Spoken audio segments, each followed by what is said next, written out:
ये संगम है मंदाकिनी नदी और अलकनंदा नदी का। और मैं पहले अपने सहयोगी से कहूंगा कि जरा कैमरे को वहां तक ले जाएं जहां आपको मकान डूबे हुए नजर आएंगे और एक पुल दिखाई देगा आपको लोहे का।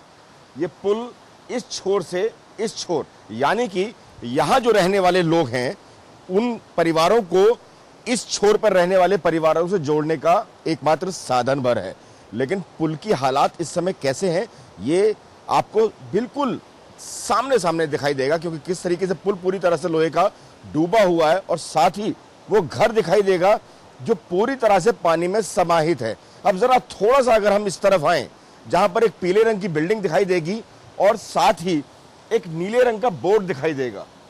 अगर बोर्ड को ध्यान से देखें, ये जरूरी है बताना क्योंकि ये मशहूर शिव मूर्ति के ऊपर बना हुआ बोर्ड है।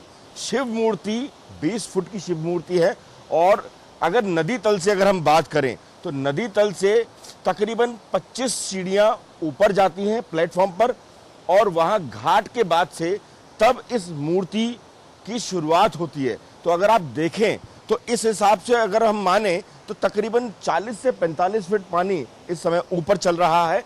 यहाँ तमाम सरकारी बिल्डिंग्स थी जो भी पानी के अंदर है, तमाम घाट थे जो नमामि गंगे के अंतर्गत बनाए गए थे, वो सभी पानी में समाहित हैं। इस तरफ अगर आप देखें तो यहाँ के भी एक एक मंजिला से ज़्यादा घर जो है वो डूबे हुए हैं और साफ ये अंदाज़ा लगाया जा सकता है कि चाहे चमोली का हिस्सा हो या फिर केदारनाथ का हिस्सा, किस कदर ज़बरदस्त बारिश देखने को मिल रही है। नीचे चूंकि हालात खराब हो रहे हैं और यही कारण है कि श्रीनगर से डैम को और टिहरी से डैम के कुछ गेट्स को खोला गया है ताकि पानी को निकाला जा सके।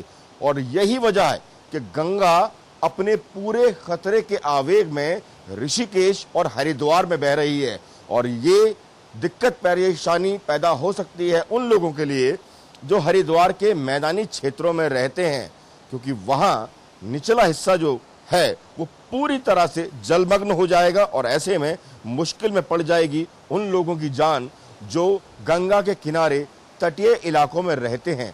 और ये मुश्किल अब बढ़ने ही वाली है क्योंकि अभी एक दिन तक बारिश के आसार कम नहीं होंगे, ऐसा मेट डिपार्टमेंट का कहना है कि आज गढ़वाल मंडल में येलो अलर्ट है तो वहीं दूसरी ओर कुमाऊं मंडल में ऑरेंज अलर्ट घोषित किया गया है। और यह मुश्किल भरा दिन आज का भी है। यहां धूप जरूर है, लेकिन अगर आप केदारनाथ वाले हिस्से में जाएं या फिर बद्रीनाथ वाले हिस्से में जाएं तो जहां ऊंचे इलाकों में बर्फबारी हो रही है तो वहीं बर्फबारी के साथ साथ बारिश भी देखने को मिल रही है। और यही वजह है कि मंदाकिनी और अलकनंदा अपने पूरे उफान पर पूरे आवेग में बह रही हैं और जो साक्षात दिखाई भी दे रहा है। कैमरामैन प्रवेश राणा के साथ दिलीप सिंह राठौड़, गंगा के संगम से, रुद्रप्रयाग, आज तक।